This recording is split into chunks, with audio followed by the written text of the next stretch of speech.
You may be seated.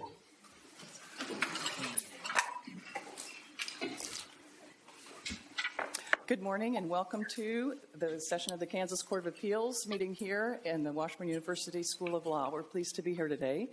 My name is Catherine Gardner and I'll serve as the presiding judge. On my right is Judge Tom Malone, who is has served as chief judge of our court and has been on this court, I think, for about 23 years. And before that was a district court judge in Wichita for about 12 years and in practice before. And on my left is Judge Gordon Atchison, who's been on our court 16 years, I think. Mm-hmm. Yeah. And before that was a litigator in both state and federal court. He did prosecution and defense work and a whole variety of things. So we are happy to be here today. It's a pleasure to see all of you law students. And we hope that you grow from this experience to get to see some of our attorneys in action. We, on this court, have some pretty deep ties to the law school. Some of us actually went here as students. Others of us have taught as adjunct professors of writing for law practice or appellate trial advocacy, NEDA classes, conflicts of law, and other fun topics. So it's great to be back. If any of you needs to leave while we're in the midst of our arguments, that's fine. You can just slip out quietly. We will take a break after this first case of about 10 minutes in case some of you want to go back and forth for classes or other. We have two cases set for oral argument this morning. We will have about 15 minutes per side for the attorneys. And I think that's probably about all that we need to know. So, counsel, if you'll take your places for the first case, I'll call the case of State of Kansas Appellee versus Landon D. Richardson, 127032.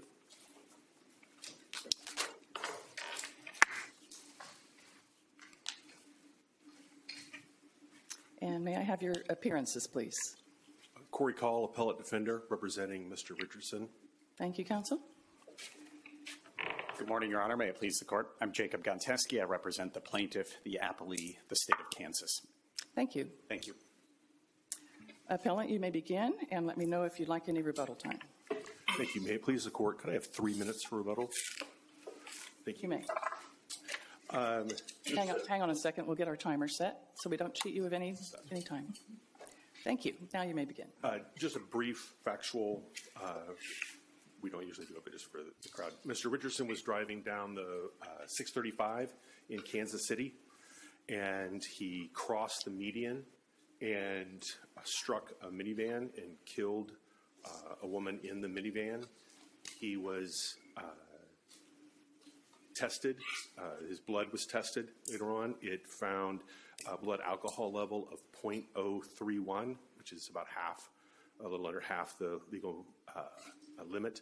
It also tested positive for PCP and cocaine, although they did not give an amount.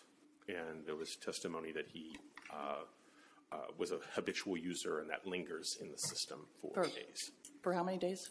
A couple days, I think, is what I don't remember the exact testimony, but I believe it lingers for a couple days, is what I believe. There are three issues we raised in the brief.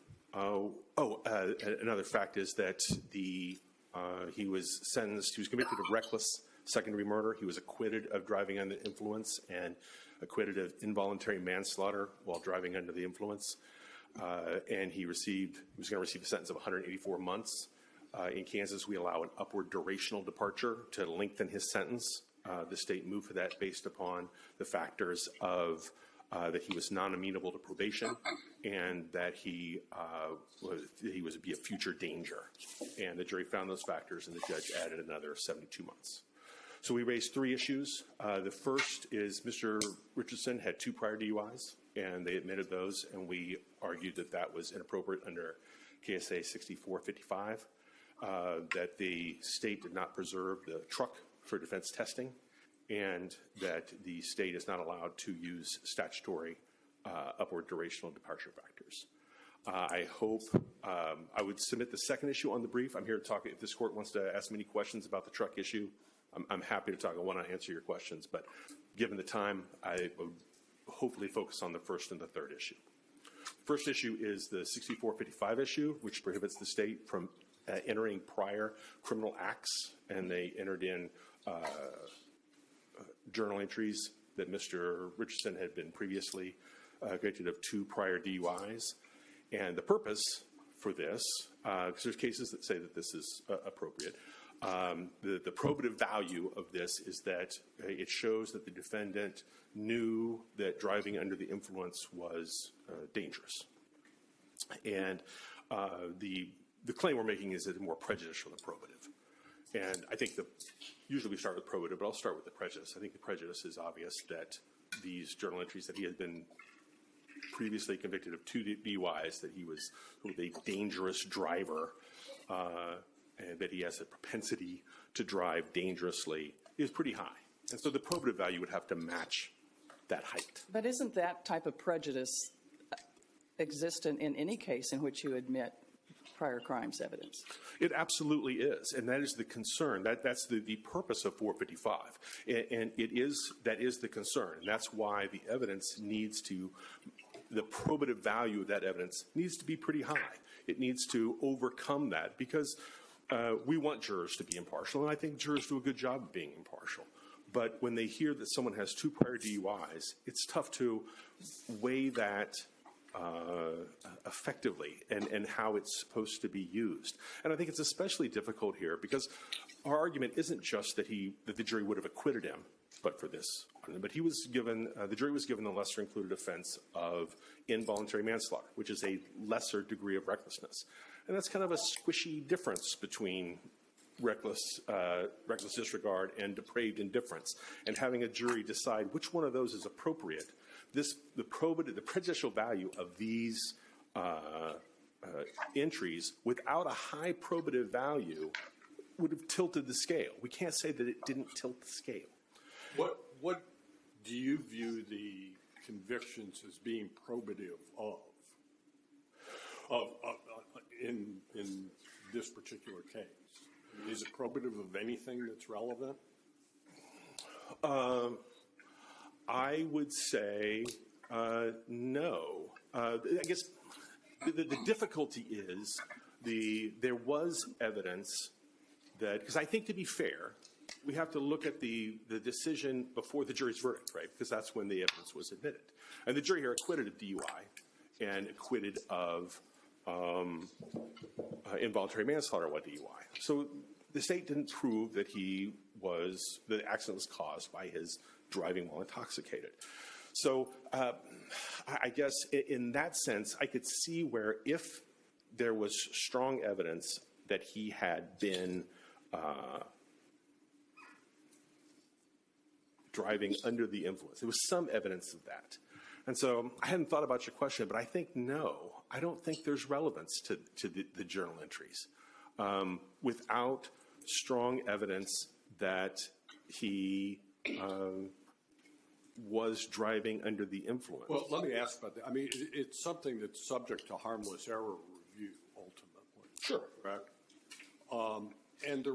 You have evidence of his blood alcohol, which was below the legal limit, that he had PCP and cocaine in his system, but it wasn't clear when he had ingested that, at least based on the toxicologist's testimony. And it could have been days earlier. But there was other evidence of his present intoxication, it seems to me. First of all, at least on a couple of occasions, he had denied consuming anything, alcohol or other intoxicants. And plainly, that was incorrect. Arguably, that's evidence of a guilty mind, that he knew he was intoxicated and was denying it seems to me, and I want your response. The other was the testimony of his ex-wife, who was his wife at the time, who spoke to him on the phone shortly before this and testified that he sounded like he was high. Is that enough for this to be harmless error? I don't think so. Well, and why? Sure. Yeah, you probably anticipated my answer. On the first one, that he he told the police that he hadn't been drinking, which was clearly wrong. But he had just been in an accident. And I think the reaction, I don't think the reaction would be, I didn't do anything wrong. And I don't know that that's necessarily evidence that he had drank enough that he was impaired. In fact, we know that he hadn't drank enough that he was impaired. And so I don't think that is evidence that he was impaired sufficient that these journal entries would become relevant. As far as his wife's We're testimony. not sure it makes it relevant. Doesn't it make it harmless error, though? I mean, that's other evidence. Oh, I mean, the jury sure. could infer from his essentially false statement that he hadn't consumed anything that, in fact, he had recently consumed stuff and was concerned about his level of intoxication. Right, but we know that the jury wasn't concerned about his level of intoxication, at least as far as it causing the accident, because they acquitted him of the driving under the influence, and they acquitted him of the involuntary. Right. Yeah, I wanted to ask about how you looked at the involuntary manslaughter DUI charge here. Was it an alternative to second-degree murder, or could he have been actually convicted and punished of both? I don't remember exactly how they charged it, but I do think that, as I understand lesser included, murder is homicide, and we look at, it's not an elements test, it looks at, is it a lesser degree of homicide? And I think all the involuntary manslaughters are lesser degrees of homicide. Now, it could be that the state charged it in the alternative, in which case, then he could not have been, but the jury would have done that. My recollection was that they had charged the reckless involuntary manslaughter as an alternative, and the jury was instructed that way. The jury was not instructed that way on the involuntary DUI, but it seems to me, so my question was, in fact, had he been convicted of both, could he have been punished for both? And your view is no. He couldn't. Right, no, if they charge in the alternative, or if they charge as lesser, he could not have been convicted of both. He would have been convicted of the second-degree reckless. Right. Let me ask you a general question. When we're balancing probative effect versus probative value against prejudicial effect under the statute, I mean, that's just not something the judge does off the top of his or her head. We have a case on point, the Boysaw case, which says that here are 5 or 6 factors. Didn't the judge walk through those factors and apply them in this case? Yes, I think that the judge did. And I think we were looking at an abuse of discretion factor here. I think on the Boysaw factors, something that's always kind of bothered me about the factors are how clearly the act was proven, probative evidence, was it a disputed material fact, how seriously it was disputed, and whether the government contained any less prejudicial. Well, one of the factors on how probative the evidence is how probative was the evidence. That seems like a big one, right? That seems like it doesn't matter how clearly the state proved an irrelevant fact.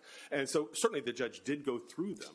But I think in looking at the probative value of the probative value, I believe the judge found was that this shows that he knew that driving was dangerous and that driving impaired was dangerous.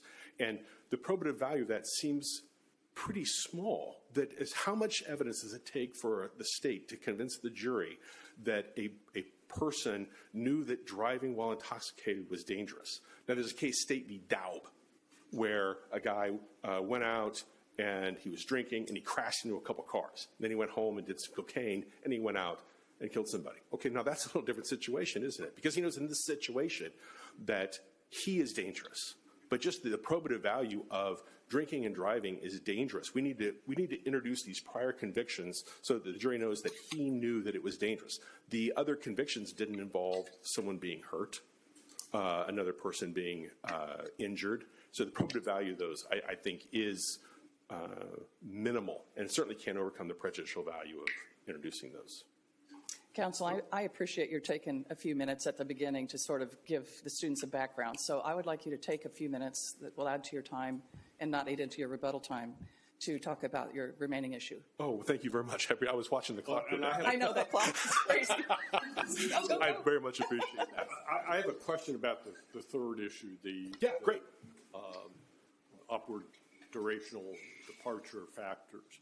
I take it it's your position that the use of unenumerated factors to increase a sentence is categorically unconstitutional. Is that what you're arguing? That is what I'm arguing. Okay. Under Apprendi and under Bellow.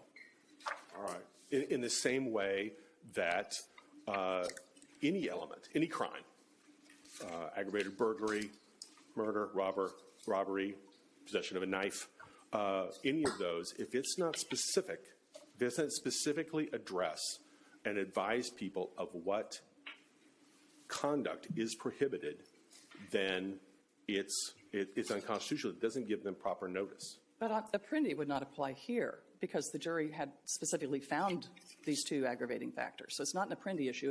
It's another constitutional issue. Well, I believe Apprendi applies in the sense that prior to Apprendi, sentencing enhancements, departure factors were, the judge could do whatever they wanted. And it was Apprendi that made them criminal elements. That's how Apprendi applies. And that it is, because you're right, it's the jury made the findings here. But when they separated them out to be, this is not about the sentence. This is about, because the jury doesn't decide a sentence in Kansas, except in definitely cases down here. But the jury decides what crime has been committed. And so here, there was an element. The state gave proper notice of what they were seeking, and the jury had to find that, and it has to be specified so that we presume people know the law. But in order for us to presume people know the law has to be specific enough for them to know, and on crimes. And here that isn't done. Well, except, I mean, and you put it in terms of the conduct that's prohibited. And those are the elements of the statutory offense. Those didn't change or weren't affected by the durational departure, right? Well, in Bellow, the Supreme Court said that if there is an upward durational departure request, essentially what that is a greater degree of the crime. So basically what ended up, Mr. Richardson was what I like to think of as aggravated reckless endangerment. It's a new crime because the jury had to find those elements. So it's a new crime with new elements. And so the aggravated factors are then grafted onto the elements of the crime to get a new crime that authorizes the judge to give that sentence. Does that make sense? Well, I understand what you're saying. Yes. I'm not sure I'm buying it. Okay, well, that's as long as you understand that. But that's what Apprendi says. It's an element of the crime. And so it seems to me either all elements of crime can be vague and not specific, which we know is not true. You're saying, I mean, Apprendi specifically speaks to that? I'm saying that State v. Bellow specifically states to that and says that that's the elements of the crime. That Bellow says that it's a greater element, it's an element of a greater crime. Are there any Kansas cases or cases in other states that address this issue and find in your favor? I have not. There are no Kansas cases. I don't know if there are other cases in other states where this has come up. Okay, we'll wrap it up unless anything else. Thank you very much. No, Good. Thank you. Thank you, counsel.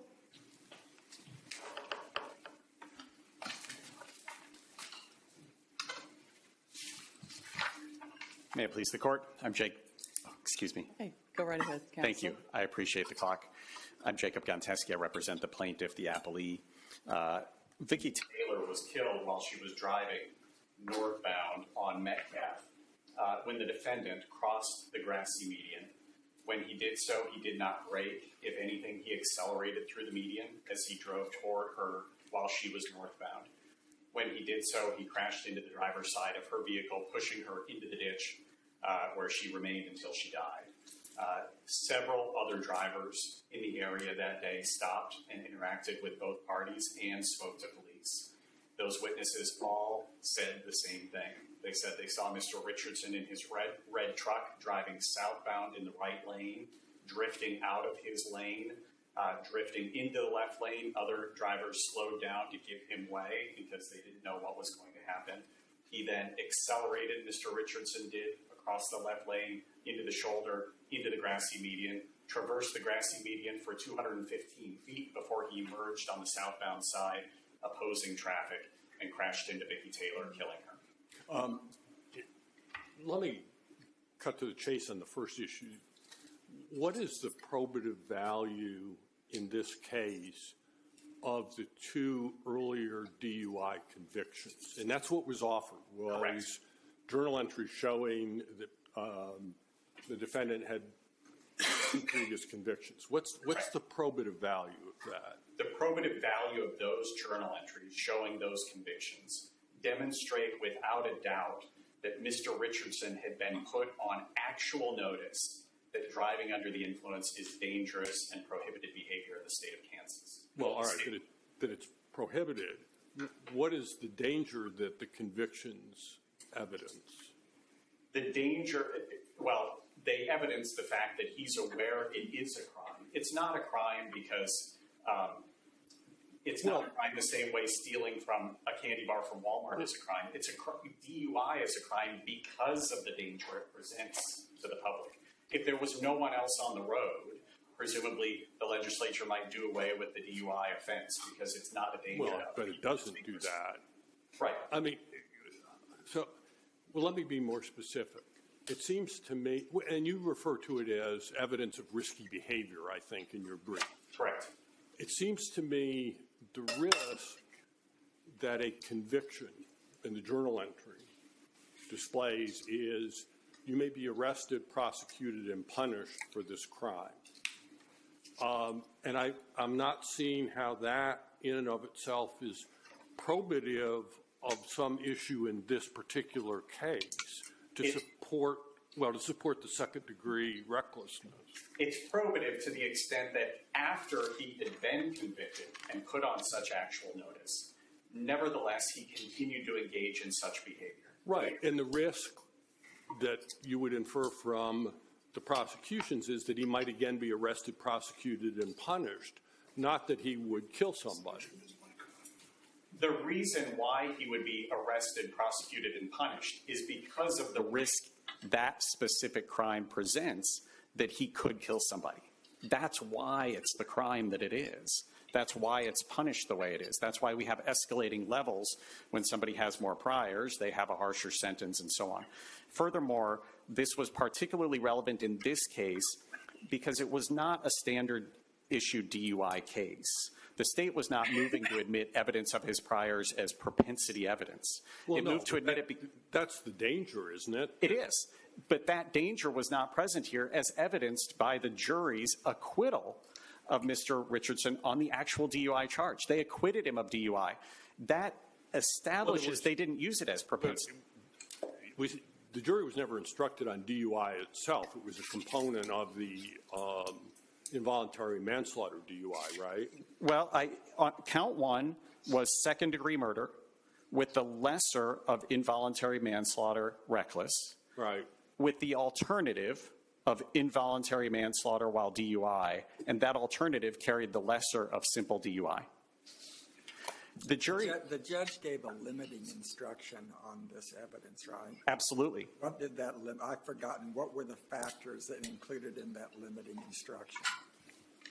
The limiting instruction, I believe, explained to the jury that the prior offenses were only to be used in the jury's consideration of the prong under second-degree murder, that the defendant must be shown to have consciously disregarded a substantial and unjustifiable risk that certain circumstances exist or a result of the defendant's actions would cause. I thought there's usually 8 different factors the judge could. Which ones did the judge use here? It was narrowed down to the element of the second degree. I believe the 8 factors you're speaking of would be the factors that allowed these to be admitted, because there are several considerations that the jury... It's limited. Yep. It's admitted for the limited purpose of determining what did the judge instruct? The state of mind of the defendant.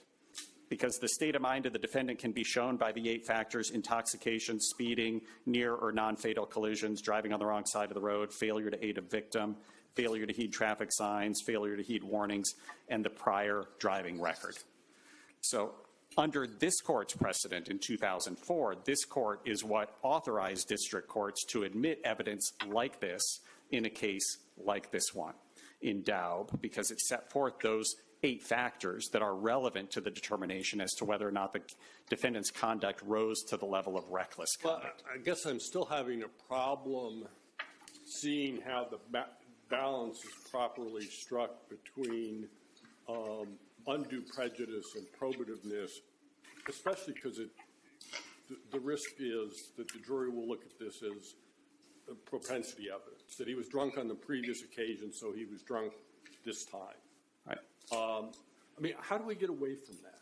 You get away from that because if that was the risk that it posed, that it's propensity evidence, if that was so prejudicial that it influenced the jury in an impermissible way to allow them to draw the inference that he was drunk before, he must have been drunk this time, then they would have checked the guilty box on the DUI offenses, and they didn't do so.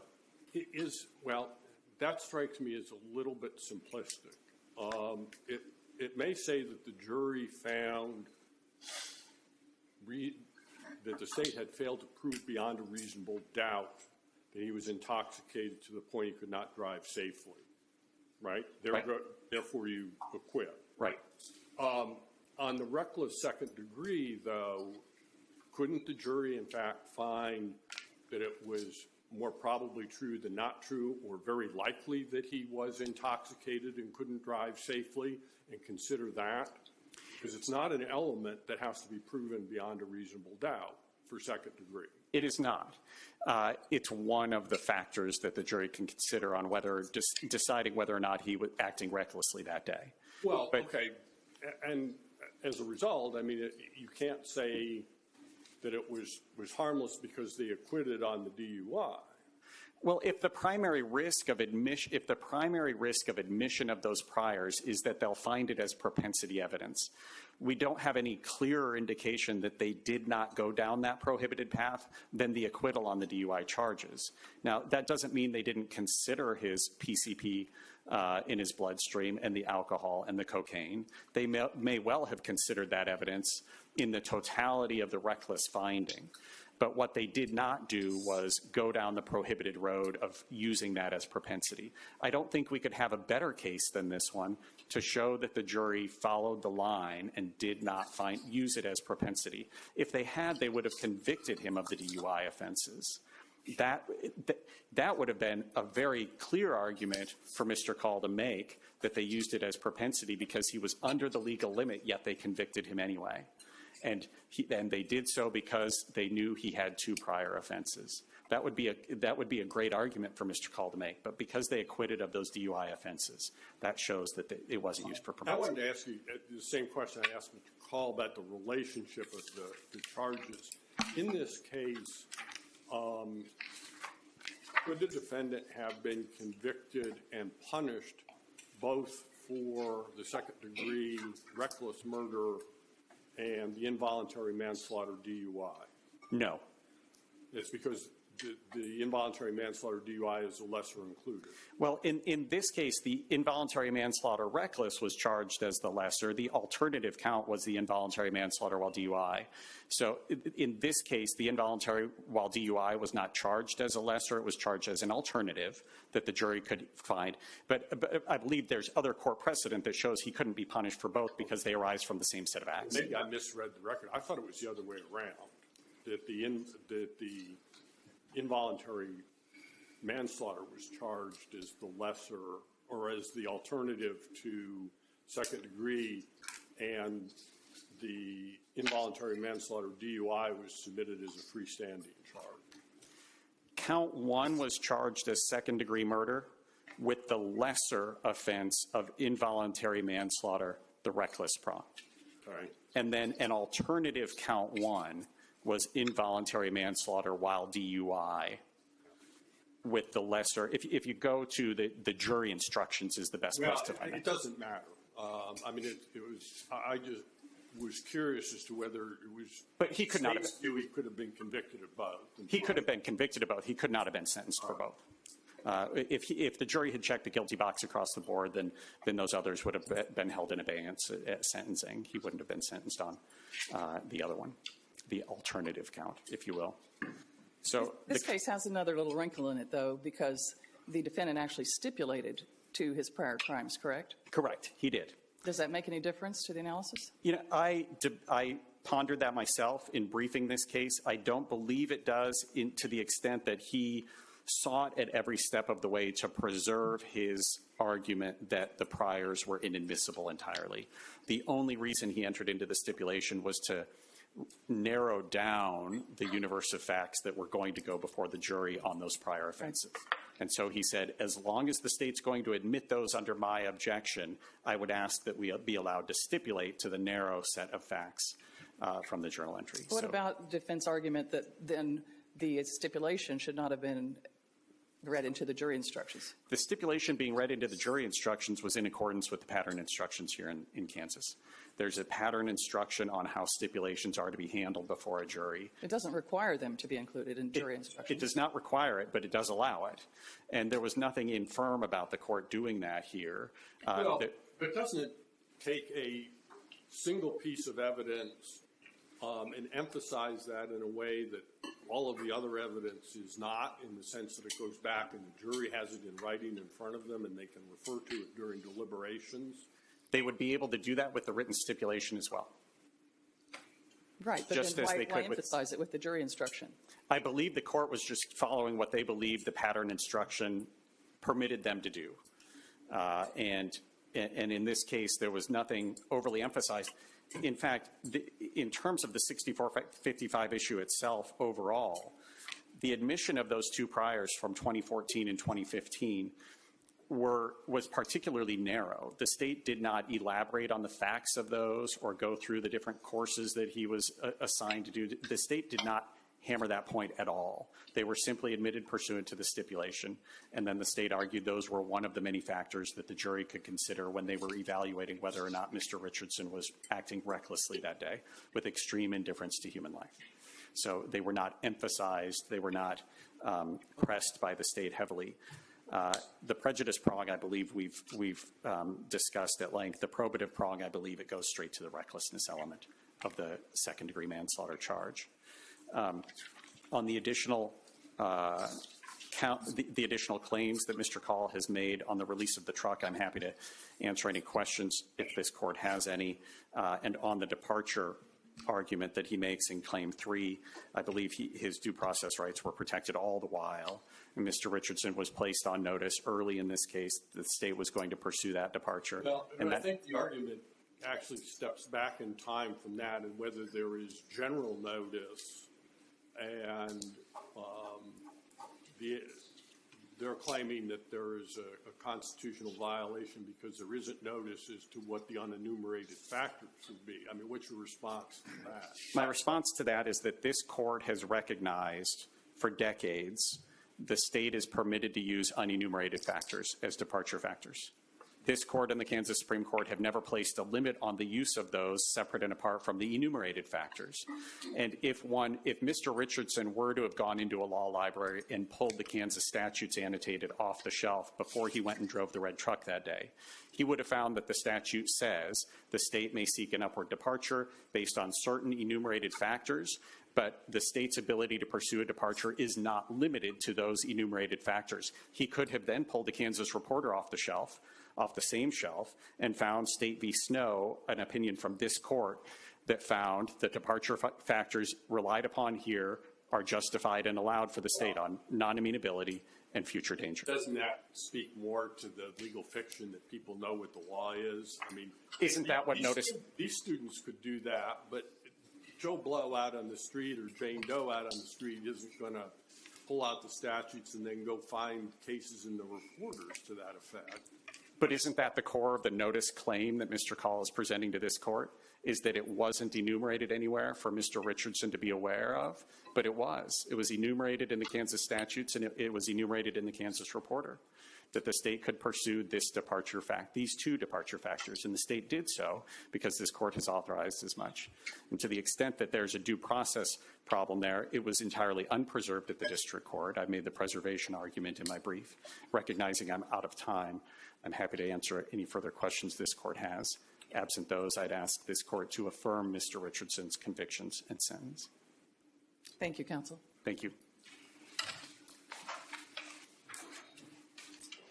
And let me lead off where counsel finished. Why should we even address your sentencing claim? It's unpreserved. You're raising it for the first time on appeal.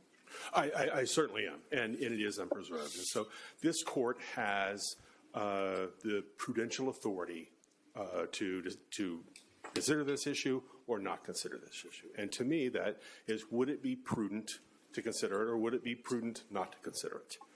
And it would be prudent to consider it because Mr. Richardson got 6 extra years in. Well, I believe the rules are if it's preserved, then we have discretion to even not consider it.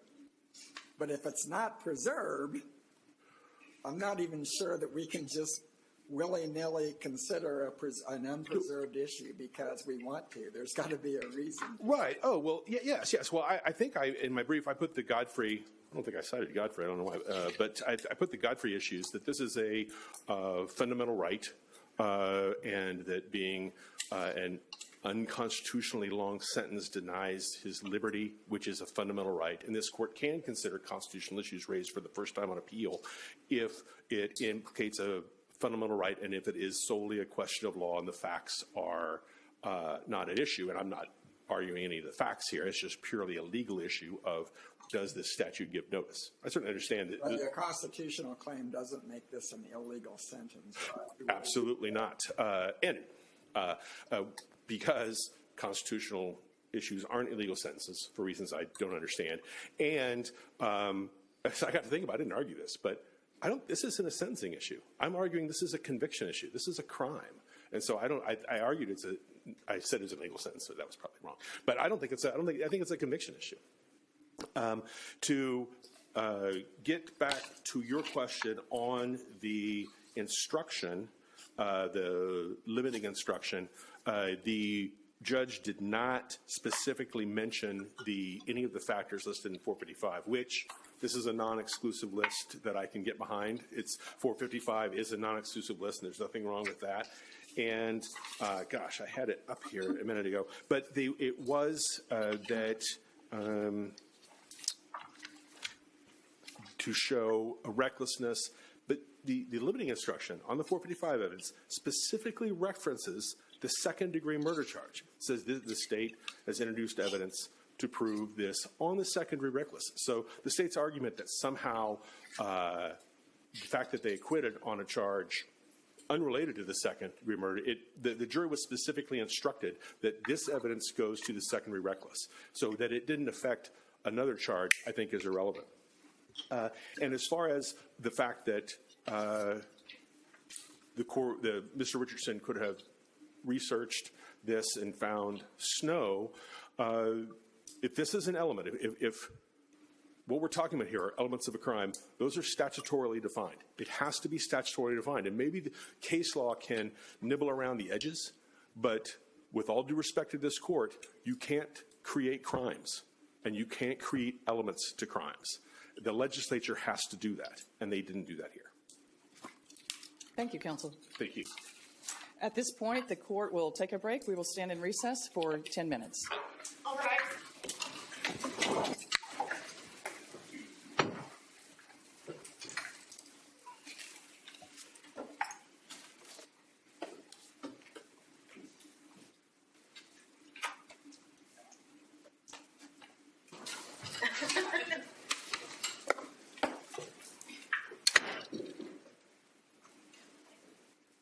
You may be seated.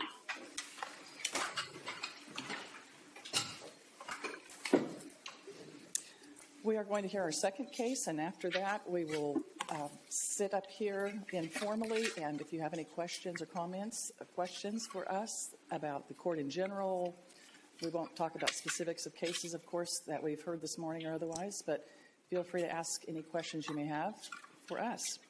So we are going to hear the case of 128807, State of Kansas versus Alexandria Megan Hauk. Appearances, please. Emily Brandt, Appellate Defender Office, here on behalf of Alexandria Hauk, present, ready for argument. Thank you, counsel. May it please the court, the state appears by Assistant Solicitor General Natalie Chalmers. Thank you. You may begin, appellant, and let me know if you'd like any rebuttal time. Yes, good morning. Again, may it please the court, Emily Brandt, on behalf of Alexandria Hauk, I would like 3 minutes for rebuttal this morning, please. 3 minutes, thank you. You may have that. As a brief factual scenario, I think this is a pretty common Fourth Amendment factual breakdown. Ms. Hauk was at a local gas station in Dickinson County. A law enforcement officer was patrolling that gas station and randomly running license plate tags as the cars were moving through the gas station. He was running vehicle tag information through the National Crime Information Center database, or the NCIC.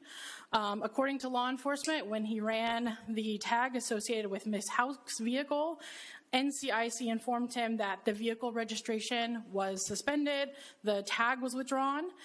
He also found out that the driver's name associated with the vehicle was Alexandria Hauk and that her license was suspended. What does that mean, the tag was withdrawn? Quite frankly, Your Honor, I am not sure. I am not sure that it was ever clear in the record what exactly a withdrawn tag means. Okay. So that's just what NCIC informed him of. Based on that information in NCIC, the law enforcement officer conducted a traffic stop, and a search of Ms. Hauk during that traffic stop resulted in a finding of methamphetamine. Alexandria did move to suppress that evidence based in part on the fact that the information in the National Crime Information Center database is unreliable, and thus... Ms. Brandt, I wanted to ask you, I mean, that's a question I have. What evidence was there presented at the suppression hearing that NCIC is unreliable? Your Honor, so I think that I'm presenting this as a question of law and not as a question of fact to be determined by the district court, and that from the outset, NCIC is unreliable such to the extent that it cannot be used to form alone. Cannot be used to form reasonable suspicion for a traffic stop, and not whether, under the facts of this case, the information contained in the NCIC database was actually factually accurate. Well, but don't we go off of what the record was to the district court? And again, I mean, you're essentially conceding that there was no evidence presented to the district court that NCIC is unreliable, correct? Your Honor, I think that there was evidence in the form of proffer argument to the extent that we do not know, because NCIC is a database of compilation, so the Kansas Department of Revenue feeds information into it, other agencies may feed information into it. Because NCIC is not itself the creator of the information in it, it is just a vehicle to present that information. It is inherently unreliable unless there's some sort of corroborating information. Is that just a standard evidentiary objection then? I believe that it is twofold. Again, I believe that it's preserved as a motion to suppress, as a question of law, whether from the outset NCIC alone can serve as reasonable suspicion for a traffic stop. And secondly, can that information be otherwise admissible? Okay, but what evidence do you present to us that it's unreliable? I mean, you're just sort of saying, like, abstractly, just because of we know how it's put together somehow, and that's inherently unreliable. Your Honor, I suppose that's correct. I'm presenting it to you in the sense that we have cases that suggest, again, I think this is a question of first impression. And so I can admit that I don't have any Kansas cases on point that would support my position, but I don't think that this is like an illogical extension of Kansas cases. Again, I cited to State v. Soto, which is a recent opinion of this court, where they said when you rely on both NCIC and a local database, that was enough to form reliability for reasonable suspicion. Well, again, I mean, I'm sounding like a broken record here, but I mean, there isn't really much in the way of evidence in the district court even about how NCIC is compiled. I mean, the officer said, this is what I use in my, whatever it was, 3 or 4 years with the police force. I found it to be reasonably accurate or not erroneous. And that's what we've got. And I'm not quite sure how we get beyond that. I mean, wasn't it the defendant's obligation, if that's the challenge, to have brought in evidence at the suppression hearing about problems with NCIC, or even how it's compiled and that inherently leads to unreliability? And we don't have that. I mean, I'm not sure what we're supposed to do here. Well, Your Honor, my response is twofold. One, I don't believe that Ms. Houck had an obligation at the suppression hearing.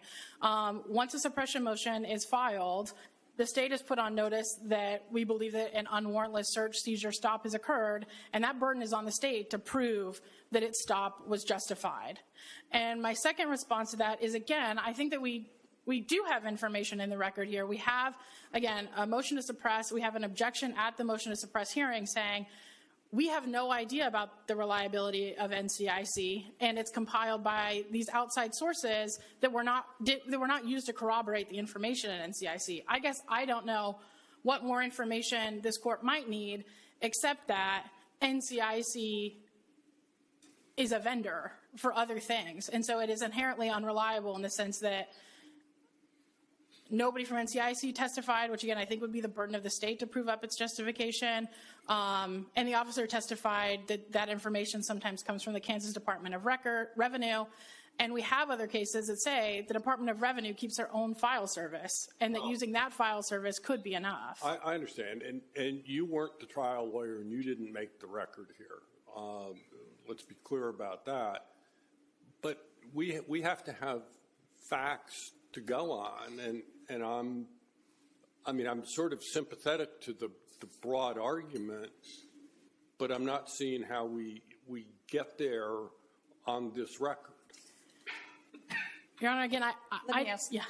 I thought from reading the briefs, your argument was that NCIC is unreliable because the Kansas Department of Revenue conveys information to the KBI, who uploads it without verification. Your Honor, sure. Essentially, it is like NCIC. Again, I don't know that I need a factual record to support my argument because I'm, from the outset, making a question of law, that NCIC is inherently unreliable because other agencies are feeding information into NCIC, again, without verification, without any of them testifying about that, et cetera. And I know this, again, in this case, this officer testified that NCIC is reliable, and we have other cases where officers have said it's reliable, but we also know it's not reliable. In State v. Soto, NCIC was wrong. How do we know it's not reliable? I mean, I have a suspicion it's not, but based on the record we have in front of us, how do we know that? Again, based on the record you have in front of you, I think that we know that because we know, based on the record, that NCIC is not the creator of the information within its database, and that it is gathering, and it contains information that has been unverified by anyone at NCIC. And so I think that that's the only record that you really need to answer the question of law of whether alone can NCIC support reasonable suspicion. And again, I know that factually in this case, the officer says it's reliable, but again, we know based on cases that I cited and cases that the state cited that it's often wrong. And so, we have this idea that reasonable suspicion is this low bar. It's just this hunch that there's been some wrongdoing. But we are subjecting an awful lot of citizens to these stops based on wrong information in NCIC. It was incorrect in United States v. Hanel. It was incorrect in Meek v. State. It was incorrect in O'Brien v. State. It was incorrect in State v. Small, which were all cited by the state. And it was incorrect in State v. Soto. And so I think as a question of law. Go ahead. I didn't mean to interrupt you. I just think as a question of law, NCIC is so unreliable that if there is not some other corroborating database like we had in Soto or some corroborating information like we had in Kansas v. Glover, it alone cannot serve as the basis for a stop. But didn't Glover say that government record search databases are generally admissible?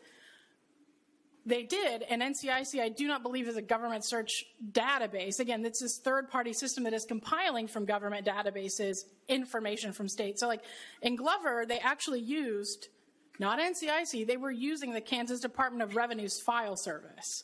And so that was information that the Department of Revenue, who's in charge of driver's license information, actually compiled. And so you have some reliability in that actual government agency is keeping its own system, and law enforcement is relying on that system. But if that system is reliable and they're simply transmitting information to another party, why isn't that also reliable? I think it's unreliable, Your Honor, because again, here we do have this sort of third party where the Department of Revenue is giving information to KBI, who is then giving information to NCIC. And again, it's somewhere along the chain. There's no verification that that information is accurate. And again, it would appear law enforcement has access to local databases like INSOTO or the Kansas Department of Revenue's database, et cetera, in which they could verify. I understand that NCIC is an investigative tool that law enforcement officers in the state of Kansas use every day. I'm not suggesting today that they cannot use it. I'm suggesting today that it is but a part of the investigative tool. If they believe that NCIC has information that might lead to somebody committing a crime, et cetera, they can then verify or corroborate that information and then use it, as opposed to relying on NCIC, which again is apparently often not reliable. So, but you're saying because it's often unreliable, it should never be used by law enforcement? Not never be used, never be the sole basis for reasonable suspicion.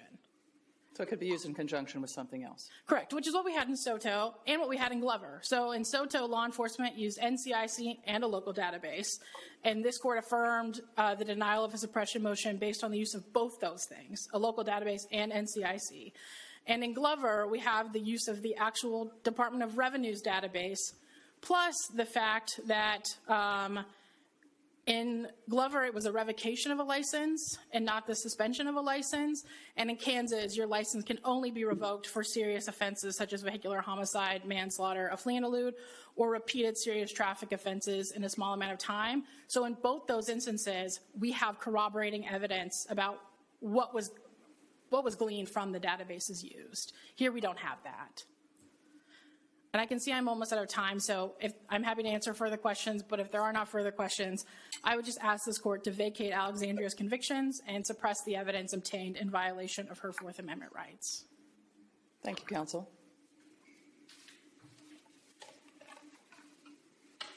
You might wait just a minute till we get our timer set for you. And you're good to go.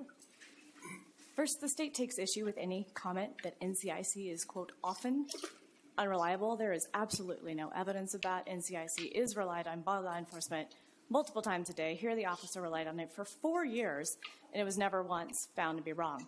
Reasonable suspicion is a low bar. The United States Supreme Court has said it does not require perfection or scientific certainty.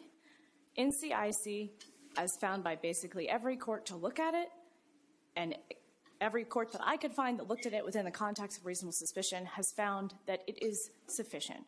Governments rely on databases for information. Lawyers rely on databases to do everything.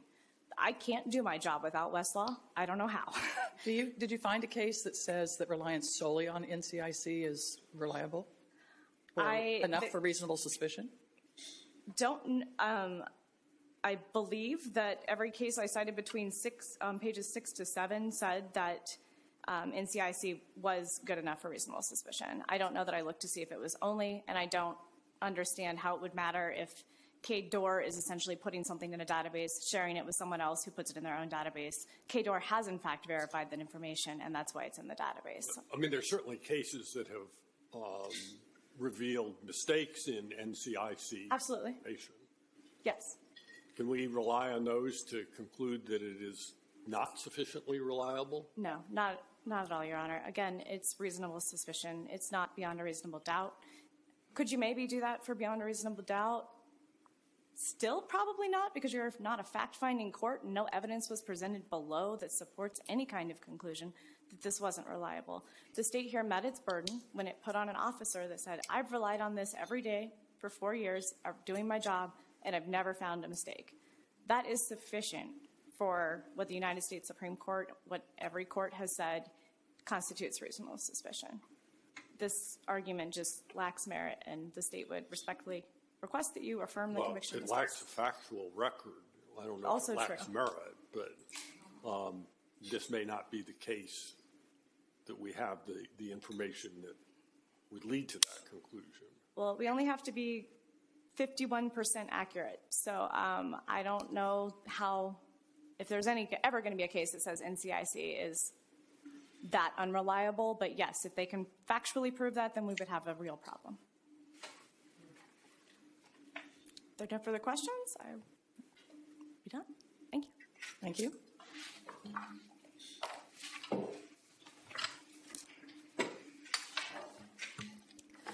Your Honor, just briefly, I would just point out again that I understand that reasonable suspicion is a low bar, but reasonable suspicion still must be met in order to subject the citizens of Kansas, people traveling through the state of Kansas, to stops, searches, and seizures by the government. And why isn't the officer's testimony enough here?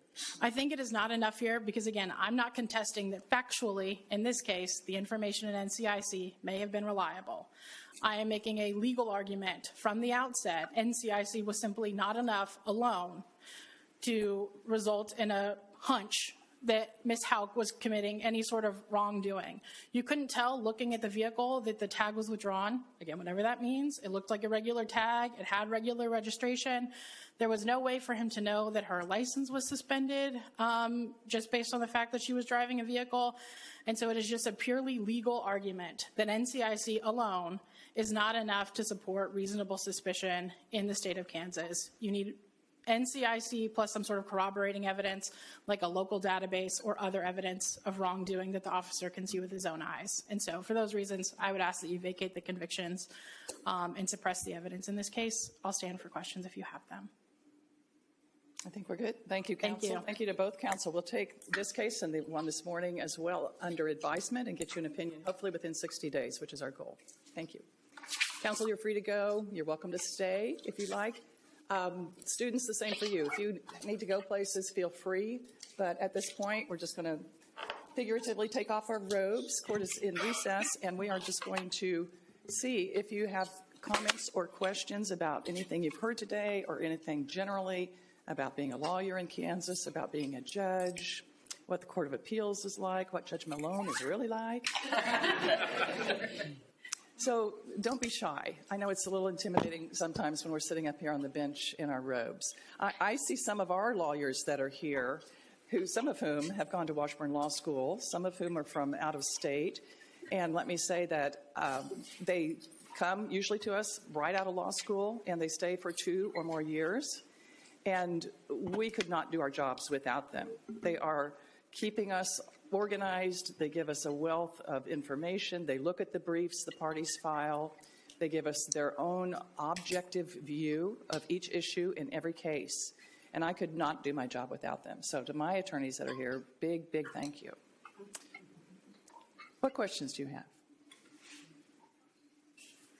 Come on, you're training to be lawyers. You need to ask a question. Somebody. Good morning, Your Honors. Does the court typically enjoy a more conversational atmosphere, or do they like it to be a little more polished for oral arguments? I think you start out with your notes that are polished, and then we make it conversational by the questions we ask. And the attorneys usually do a very good job of responding directly to those questions. And I really give them credit for that because they've got their outline they want to stick to and get all their points made. 15 minutes flies by. And this case on reasonable suspicion was unusual, where I don't know if I've ever seen an attorney only use 3 minutes or 4 of their 15-minute time. And this was that type of case because there was one simple issue.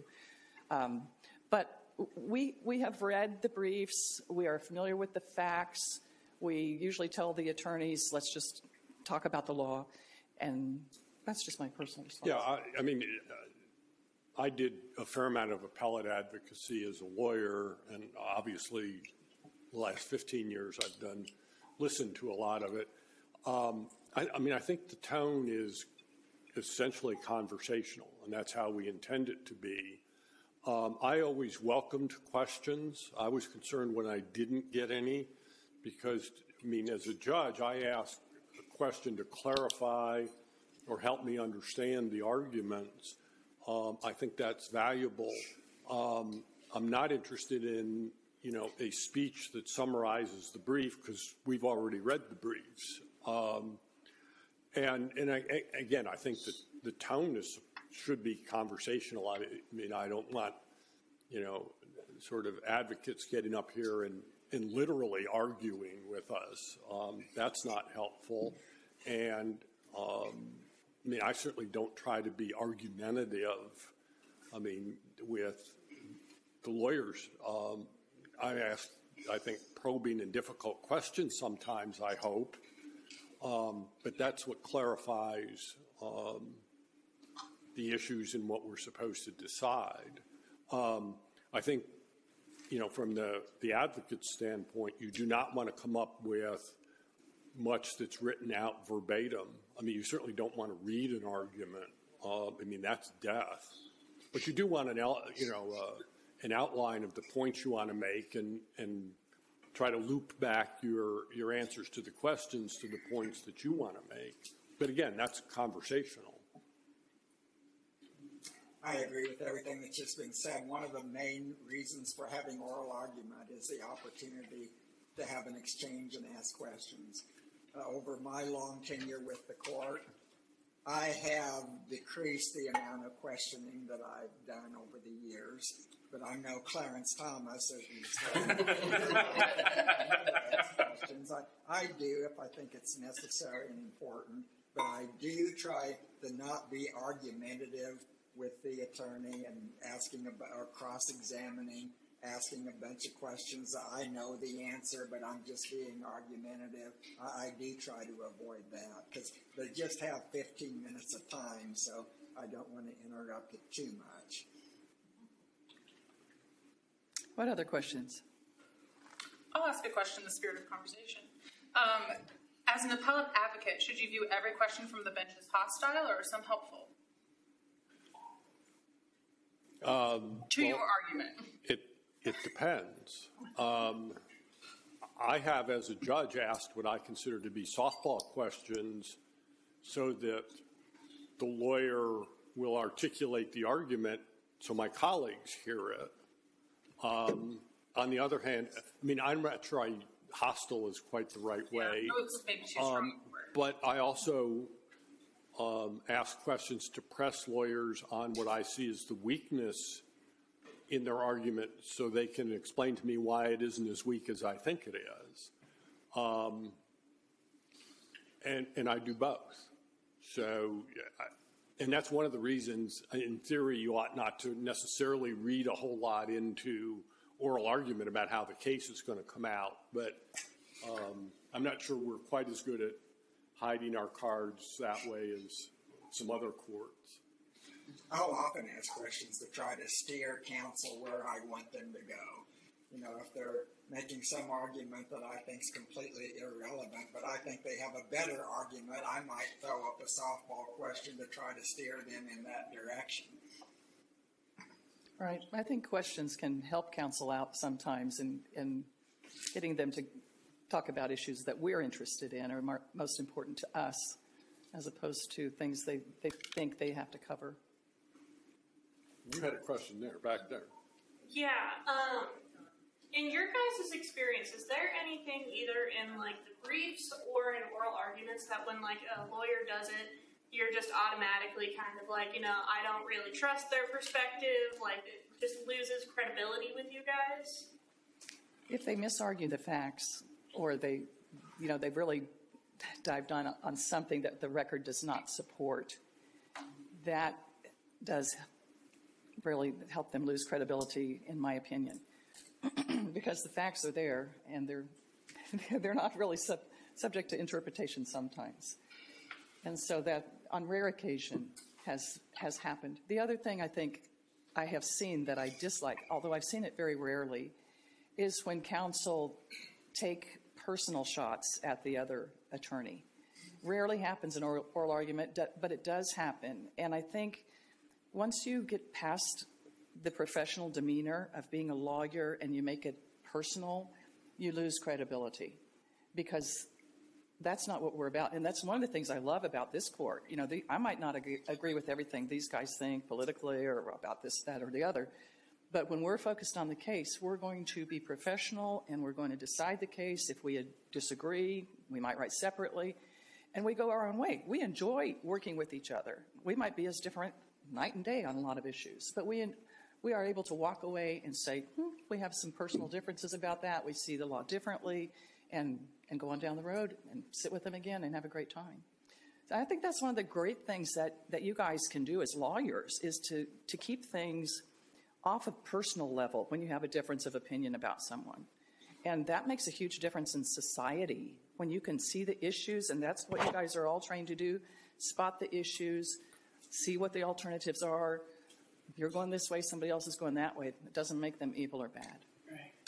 Well, and I would agree. I mean, particularly in the narrow sense of reading briefs in particular, the advocate loses a lot of credibility if they have misstated the law or what a case says, or have seriously misrepresented what the facts in the record are. And we have enough process with the pre-hearing memos from our research attorneys and stuff. They will get caught on that. And I mean, over 15 years, I have a list up here of lawyers that do that repeatedly. And I won't say that causes me to decide a case one way or another, but I look at with suspicion at some representations that those lawyers make, and I will look at it much more strenuously, perhaps, than I would others. And that's not a position you want to be in. I mean, you are not looked at favorably, at least by me, in that situation. And again, I mean, that's appellate advocacy like day one or two. When a judge asks a question, answer the question. Don't say, I'll get to it later. I think that's the first day. But don't misstate the law and don't misstate the facts. Deal with it. And if you deal with it, you may be making an argument that helps us. If you're hiding it, you look like you're weak and defensive.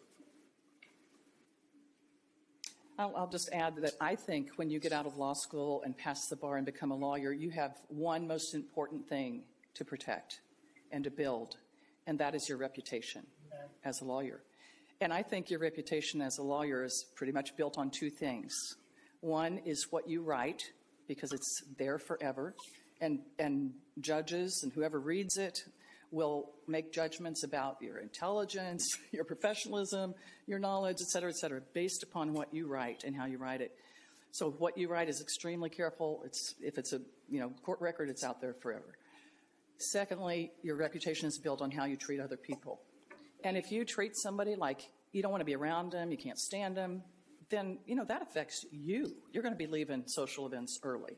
But if you treat people like you want to be treated, you're going to enjoy the practice of law. You're going to be able to talk to opposing counsel at social events and really enjoy them, enjoy that social relationship you have, even though you just argued, opposing cases here. And so I think those two things you really need to keep in mind as you're going through law school and as you become a lawyer. Yeah. Let me also put in a pitch more broadly for professionalism and treating opposing counsel in a way that you would want to be treated, even if they aren't doing that. I thought one of the most important things when I applied for this position and went in front of the governor is I had letters of recommendation from lawyers I had been opposite in cases recently. And anybody can get letters of recommendation from their drinking buddies. I mean, that doesn't count for very much. But I had folks who said, I was up against Atchison in a trial, 2 months ago or 6 months ago. He's smart, he's honest, he's professional. He is somebody I would like to see as a judge. And I had a number of those letters. Now, I didn't practice law that way because I wanted those letters of recommendation 30 years later, but that's the right way to practice. And I think, especially in this day and age, we kind of lose sight of it. It's easy to lose sight of that and say, whatever it takes to win, and that's not what it's about. There are rules that govern how you're supposed to behave, and in addition, there is no reason, again, to be personal or vituperative or vindictive in the practice of law. I mean, it is a profession, and it should be done professionally, and I can't overemphasize that. I mean, particularly the litigation. I mean, there's a right way to do it, and that's how it ought to be done. Yes. You kind of touched on it earlier, but how do you guys go about writing your opinions? Do you guys come together and have a conference and talk a little bit and go separately? Like, how does that work? Well, we're going to handle, I think, 21 cases today. Only 2 of them were argued. The rest are submitted on the briefs. Before oral arguments, I know which of the 7 cases I will be responsible to write, as do we all. And so we can start from scratch and draft our own opinion. We will agree later today during our deliberations on what to do in each case. If we disagree, someone will write separately. So we will make all those decisions today, hopefully. And then after that, we try to get our opinions written. Sometimes we start from scratch. Sometimes I take my wonderful pre-hearing memos that my research attorneys have done and just do some edits, and they're good to go. So a large variety, depending on the complexity and importance of the case, of how we draft. Well, and that's where the starting point is if you're the assigned judge, you draft up an opinion by whatever way you do. I tend to write more from scratch, but it's then circulated to the other 2 judges, and many of our cases are unpublished, and they come out per curiam, so there's no judge's name attached to it. And I don't know why we do that particularly, but that's how we do it. And in those, I'm very willing to massage language and arguments because it's per curiam for the court, and everybody ought to be reasonably pleased with how it sounds. The published opinions are signed. So, I mean, the particular language can be attributed to a particular judge. Sometimes I'm less willing to make wording changes because I own it. The other judges are signing off on it, which is not to say I won't make a change. The other thing is the other 2 judges may see something where you have missed a point or misstating something and can help correct. Or say, you kind of overlooked this that we talked about at conference. Maybe that ought to go in the opinion, and oftentimes they're right. So that process is a good check on the accuracy and the cogency of the draft brief. And I usually will have one of my research attorneys read through the draft even before I send it around.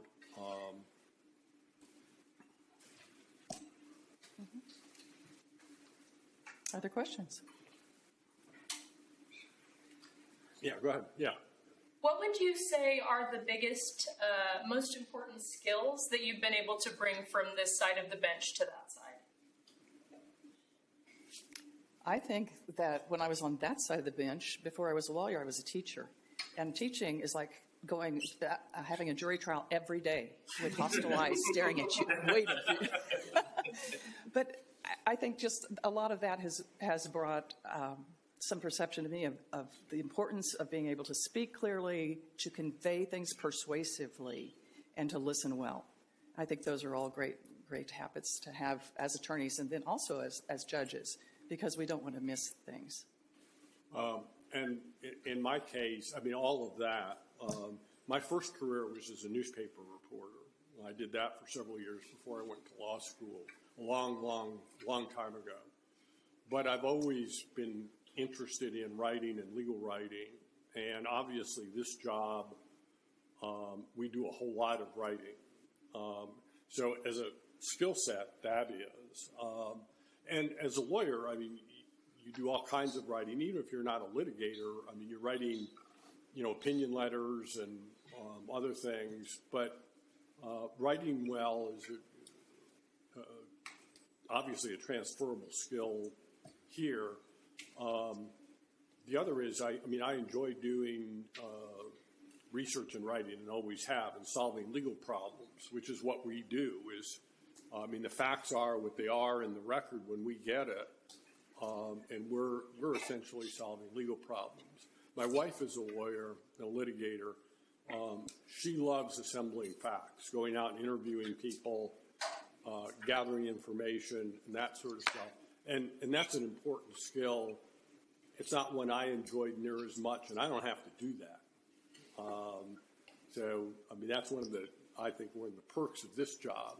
On the other hand, my wife, if she woke up one morning and was a judge on the Court of Appeals, she figured she had died and gone to hell. So, I would say carrying over the writing skills is probably one of the most important things. And I think what I like best about this job, when I practiced law, I didn't sit around reading advance sheets and reading opinions just for the sake of researching legal issues. I didn't read an opinion unless I was billing some client for that. But you get away from that when you get on the bench. You can actually research and write on your own just for the sake of liking to study issues.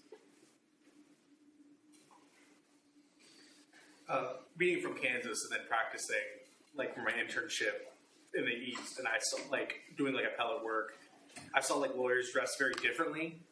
And so I wanted to ask you, like, how much does the lawyer's presentation during oral art kind of shape the argument they make overall? You're essentially asking about how important is oral argument? Yeah, just like how the lawyer sort of carries themselves, and like, does that shape the argument in your guys' minds at all? I don't think their demeanor or their presentation or how they carry themselves really does impact our analysis of the issues or resolution of them at all. And in general, I would say that probably oral argument does not change my opinion of the case in very many instances. Gotcha. Yeah, I would say that, not to discourage you from doing moot court, but I don't think oral argument has ever changed my view of a case. I've read briefs, I have the bench memo, I've done my own research. I have some pretty well-formed tentative ideas about where the case should go, and I haven't been dissuaded by oral argument. I'll tell you what I have been caused me to change my opinion is conferencing with my two colleagues. That one of them will bring up this point or that point or something, and it causes me to rethink where I am. But honestly, oral argument doesn't make all that much difference. I won't completely adopt that view. I think that the writing is the more important component, and you need to get everything in your brief. But in terms of the argument, and again, rarely has it ever changed my mind about the complete disposition of the case, but it will change my mind on what to focus on in terms of issues. Like I might be in oral argument, I might be thinking, oh my goodness, I'm really going to have to focus on this issue more than I thought I was going to have to focus on it. So it sort of shapes my thinking that way. And let me comment on Little Bunny Trail, since you said you went and turned back east. We need you guys in Kansas. We want you here in Kansas, and we have a great bar in Kansas. So please stay in Kansas. Give it your full consideration. Other questions? Yeah, you were saying, like, your opinion hardly changes from, like, their briefs to the oral argument, so why do the oral arguments? Well, it gives us some assurance that we're not making a mistake. And it's really good to see the counsel, because in so many of our cases, more than 90% of our cases are criminal. And in those cases, we don't usually see the defendant. Many of them are incarcerated. And so to see their lawyer there arguing brings us one step closer to that person whose lives our opinion is going to drastically affect. That is a crucial, important thing. It helps us remember we're not just writing some law school exam. We are changing people's lives by what we decide here today in the cases that you heard. That is a very important thing. And to get one step closer to that actual person is very important. I also think, I don't mean to dismiss oral argument entirely. It's sort of what Judge Malone said. oral argument can help solidify my views about a case or clarify some things. But just as a broad proposition, have I ever just sort of been gobsmacked at oral argument and say, oh my God, that's like, I didn't even occur to that, and that makes all the difference in the world? No, that's never happened. But it has helped focus and clarify where I think the case goes. And again, I've had colleagues say things that have changed my mind, which is not, I don't want it to sound like I'm completely pig-headed and whatever I decide at the start is where I wind up. That's not necessarily the case. But. Any other questions? Okay, second time, all right.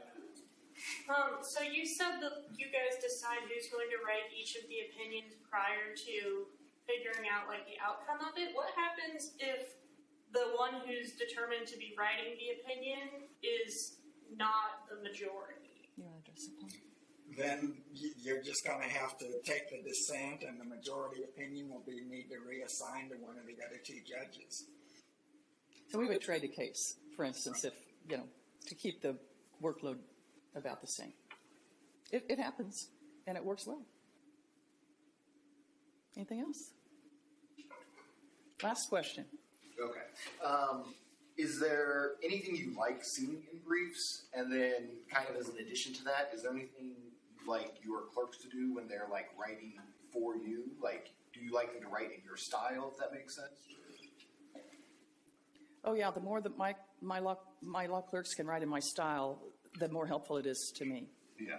So, yeah, that's very helpful when they can sort of just echo that. It's just a time saver. And our court, we're a rocket docket. I mean, every month we have this many cases or more on the average.